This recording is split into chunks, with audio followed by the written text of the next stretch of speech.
दोस्तों, साइंटिस्ट का दिमाग बिल्कुल अलग चलता है। वो ऐसी चीजें सोचते और करते हैं जिनके बारे में कल्पना करना भी मुश्किल है। क्या डायनासोर को दोबारा जिंदा किया जा सकता है? क्या वाकई में चीन के वैज्ञानिकों ने डायनासोर का क्लोन बना लिया है? हाइब्रिड एनिमल्स के बारे में तो आपने सुना ही होगा, ऐसे जानवर जिनके माता पिता अलग अलग स्पीशीज के होते हैं। कई हाइब्रिड एनिमल्स आपने देखे भी होंगे जिनमें जर्मन शेफर्ड और खच्चर जैसे जानवर शामिल हैं। लेकिन साइंटिस्ट इनसे एक कदम आगे की सोचते हैं और कई अलग अलग स्पीशीज के जानवरों की अब तक सफल मीटिंग भी कराई जा चुकी है। आज की इस वीडियो में हम आपको ऐसे हाइब्रिड एनिमल्स के बारे में बताने वाले हैं जो आपकी कल्पना से भी दूर हैं। इनमें कुछ नेचुरल हैं तो वहीं कुछ आर्टिफिशियल ब्रीडिंग से पैदा किए गए जानवर शामिल हैं। चिकन। क्या आपने कभी सोचा है कि यदि चिकन और पिजन यानी कि कबूतर और मुर्गी के बच्चे होंगे तो वो कैसे होंगे? इनके बच्चों को चिगन या पिकन्स आप कुछ भी कह सकते हैं। वैसे तो चिगन नाम सुनने में ज़्यादा अच्छा लगता है। लैटिन में इसका मतलब होता है आधा चिकन और आधा कबूतर। आपको विश्वास हो या न हो, लेकिन चिकन्स और पिजन्स वास्तव में मीटिंग कर सकते हैं और इनके बच्चे भी काफ़ी आकर्षक होते हैं। ऐसा माना जाता है कि इनकी मीटिंग से पैदा हुए चिगन्स रहस्यमयी होते हैं और यदि इन्हें कोई देख ले तो वो शख्स अंधा हो जाता है। खैर, ये तो अंधविश्वास की बात है। साल 1970 में एक शख्स ने चिकन को अपने पालतू कबूतर से मेट कराया और उस कपल के 3 बच्चे हुए। इसके अलावा भी दुनिया के कई हिस्सों में चिगन्स देखे जा चुके हैं। वॉल्फिन। वॉल्फिन भी क्रॉस ब्रीडिंग से पैदा हुआ एक जानवर है। दोस्तों, क्या आप गेस कर सकते हैं कि कौन कौन से जानवर की मीटिंग से ये जीव पैदा हुआ होगा? आप वीडियो को पॉज करें और कमेंट सेक्शन में अभी बताएं। दोस्तों, ये समुद्री दुनिया का एक प्राणी है। वॉल्फिन असल में बोटलनोज डॉल्फिन और किलर व्हेल की संतान है। ये 2 जानवरों के प्रेम का प्रतीक है। हालांकि दुनिया भर में ऐसे सिर्फ 2 ही ज्ञात प्राणी मौजूद हैं। होनोलुलु के सी लाइफ पार्क में बोटलनोज डॉल्फिन और किलर व्हेल साथ रहते थे और दोनों को ही प्यार हो गया। दोनों की जोड़ी में काफी अंतर था। मेल किलर व्हेल की लंबाई 20 फीट और वजन 3000 पाउंड है, तो वहीं फीमेल बोटलनोज डॉल्फिन का वजन 300 से 400 पाउंड और लंबाई लगभग 10 फीट थी। इस लिहाज से देखा जाए तो दोनों एक अच्छे खासे कपल नहीं दिखाई पड़ते, लेकिन प्यार के आगे वजन, लंबाई, उम्र कुछ नहीं दिखता। दोनों की मीटिंग से पैदा हुए हाइब्रिड जानवर का नाम किकिया मालू रखा गया।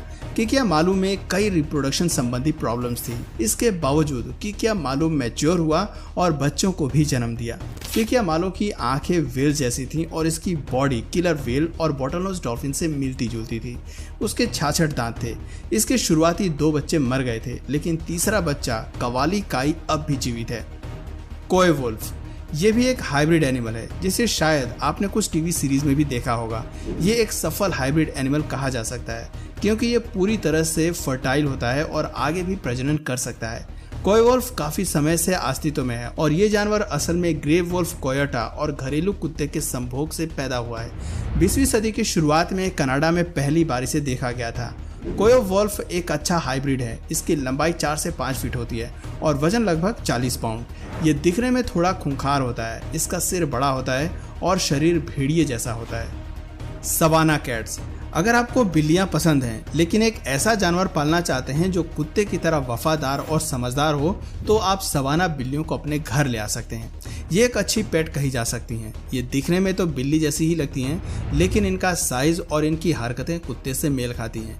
बिल्लियों की तरह ये डरती नहीं है, कुत्तों की तरह प्लेफुल नेचर की होती हैं। हालांकि कभी कभी जिद्दी भी हो जाती हैं। अगर आपको लग रहा है कि ये बिल्लियां कुत्ते और बिल्ली के मेल से बनी हैं, तो आप गलत हैं। असल में सवाना बिल्लियां पालतू बिल्ली और अफ्रीकन सर्वल के बीच मेटिंग का रिजल्ट है। इस जानवर को अंतर्राष्ट्रीय तौर पर भी मान्यता मिल चुकी है। पहली बार 7 अप्रैल साल 1986 को क्रॉस ब्रीडिंग के जरिए सवाना बिल्ली तैयार करी गई थी। हिन्नी। आप सभी ने खच्चर के बारे में तो सुना ही होगा, जो गधे और घोड़े के मेल से बनते हैं। हिन्नी भी एक हाइब्रिड एनिमल है, लेकिन यहाँ पर मेल हॉर्स होता है और फीमेल डोंकी। खच्चर और हिन्नी को बहुत लोग एक मान लेते हैं, लेकिन दोनों में काफ़ी अंतर होता है। हिन्नी के पास घोड़े की ताकत और मुंह होता है, लेकिन इसका शरीर गधे के जैसा रहता है। ये साइज में भी खच्चर से बड़े होते हैं। हालांकि हिन्नी इनफर्टाइल होते हैं। गधे में 62 क्रोमोसोम होते हैं और घोड़े में 63। दोनों के मिश्रण से बने हिन्नी में 63 क्रोमोसोम होते हैं और आमतौर पर इनका इस्तेमाल खेतों में काम करने के लिए ही लिया जाता है। डिज़ो। दोस्तों, क्या किसी गाय और याक के बीच मीटिंग की जा सकती है? प्रैक्टिकली देखा जाए तो ये संभव नहीं है, लेकिन साइंस में ये आर्टिफिशियल तरीके से पॉसिबल है। डिज़ो असल में गाय और याक से बना हाइब्रिड एनिमल है। मेल हाइब्रिड को डिजो का नाम दिया गया है, तो वहीं फीमेल को डिजोमा या जोमो कहते हैं। ये हाइब्रिड माता और पिता दोनों से ही मजबूत और लाभकारी माने जाते हैं। इसका इस्तेमाल अधिक दूध के लिए किया जाता है और इसके मांस में फैट भी कम होता है। हालांकि यहाँ नर और मादा में एक ट्विस्ट है। नर पूरी तरह से इनफर्टाइल पैदा होते हैं, तो वहीं मादा क्रॉस ब्रीडिंग के जरिए बच्चे पैदा कर सकती हैं। बिफालो भी दो अलग अलग प्रजातियों के बीच प्यार का रिजल्ट है। शायद इन जानवरों को इंटरकास्ट लव अफेयर ही पसंद आता है। बिफालो असल में सांड और फीमेल अमेरिकन बाइसन के संभोग से पैदा हुआ हाइब्रिड एनिमल है। 20वीं सेंचुरी की शुरुआत में पहली बार इन दोनों को जानकर क्रॉस ब्रीडिंग कराया गया था। हालांकि बिफालो इससे पहले से ही अस्तित्व में थे। साल 1749 में पहली बार अमेरिका में इस जानवर को देखा गया था। बिफालो कई मामलों में बेस्ट होते हैं। ये प्रजनन कर सकते हैं और बिफालो को जन्म दे सकते हैं। इनका मीट काफ़ी अच्छा माना जाता है। गाय और बाइसन दोनों की ही बेस्ट क्वालिटीज इनमें मौजूद होती हैं। एक बिफालो असल में 37.5% बाइसन और 63.5% गाय होता है। ये हार्श टेम्परेचर कंडीशन में भी जीवित रह सकते हैं। इनकी लंबाई लगभग 4.5 फीट की होती है और वजन 2000 पाउंड तक। ल्योपॉन, इस हाइब्रिड नाम से आप कुछ गेस कर सकते हैं। दो बहुत ही फेमस जानवरों के क्रॉस ब्रीड से ल्योपॉन तैयार होता है। अगर नहीं पहचान पाए तो कोई बात नहीं। असल में मेल लेपर्ड और फीमेल लायन की मीटिंग से ही लेपॉन पैदा होते हैं, लेकिन दोनों की मीटिंग बिल्कुल भी आसान नहीं होती। शेरनी और नर तेंदुए की क्रॉस ब्रीडिंग केवल चिड़ियाघर या एक्सपर्ट्स की देखरेख में ही की जा सकती है। साल 1859 में भारत में ही पहली बार शेरनी और तेंदुए की क्रॉस ब्रीडिंग कराई गई थी।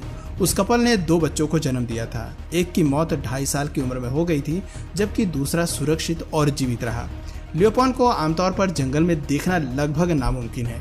इनका सिर शेर जैसा होता है और बाकी बॉडी तेंदुए जैसी। ल्योपॉन के पैर छोटे होते हैं। ये तेंदुए की तरह पेड़ पर चढ़ने में सक्षम है और पानी में भी बिना डर के ये तैर सकते हैं। दोस्तों, शेरनी और तेंदुए की तरह ही कई अन्य जानवरों की ब्रीडिंग कराई जाती है। जैसे जैगवार और शेरनी के मेल से जैगवान बनता है, वहीं लायन और टाइगर के मेल से लाइगन का रिजल्ट हमारे सामने आता है। गधे और जेब्रा की मीटिंग से जेब्रॉइड बनता है, जिसे जोंकी के नाम से भी जाना जाता है। कामा, 2 दूर दराज के जानवरों के बीच मीटिंग का रिजल्ट है कामा। एशियाई नस्ल के कैमल यानी कि ऊंट और साउथ अमेरिका के लामा के मिश्रण से कामा बनता है, जो एक शानदार हाइब्रिड माना जाता है। यूं तो कैमल और लामा में काफी अंतर होता है और प्राकृतिक तौर पर इनकी मीटिंग भी संभव नहीं है। कैमल का वजन लामा से 6 गुना अधिक होता है, लेकिन चूंकि दोनों के पूर्वज एक ही थे, तो साइंटिस्ट ने आर्टिफिशियल तरीके से इनकी मीटिंग कराई। हाइब्रिड एनिमल बनाने का ये सबसे सुरक्षित तरीका माना जाता है। कामा का साइज और ताकत ऊँटों वाली होती है, लेकिन वो लामा की तरह शांत रहते हैं। इनका कुबड़ ऊँट से छोटा लेकिन लामा से बड़ा होता है। क्लोन्ड डायनासोर, क्या हाइब्रिड के जरिए दुनिया में डायनासोर वापस आ सकते हैं? क्या डायनासोर का क्लोन बनाया जा सकता है? सोशल मीडिया पर एक वीडियो काफ़ी वायरल हो रहा था, जिसमें दावा किया जा रहा था कि चीन ने डायनासोर का क्लोन बना लिया है।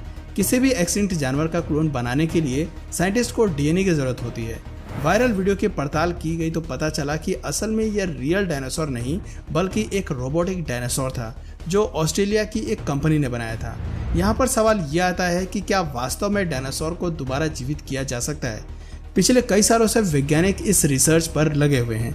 कुछ वैज्ञानिकों का कहना है कि डायनासोर के फॉसिल से उन्हें जीवित डीएनए मिल गया है, जिससे वो डायनासोर का क्लोन बना सकते हैं। हालांकि अभी तक किसी भी वैज्ञानिक को सफलता हाथ नहीं लगी है। तो दोस्तों, उम्मीद करते हैं आपको हमारी आज की वीडियो काफ़ी पसंद आई होगी। आपको कौन सा हाइब्रिड एनिमल सबसे ज़्यादा पसंद आया, हमें नीचे कमेंट सेक्शन में ज़रूर बताइए। तो दोस्तों, अगर इस वीडियो से आपको कुछ नया जानने या सीखने को मिला या फिर इंटरेस्टिंग लगा, तो प्लीज़ इस वीडियो को एक लाइक करके अपने फ्रेंड्स और फैमिली में से ज़रूर शेयर करें। और यदि आप इस चैनल पर नए हैं तो प्लीज़ इस चैनल को सब्सक्राइब करके बेल नोटिफिकेशन आइकन को ऑन कर लीजिए, ताकि हमारे आने वाले वीडियोज़ आप मिस ना करें। मिलते हैं फिर किसी वीडियो में नए टॉपिक के साथ। तब तक के लिए नमस्कार।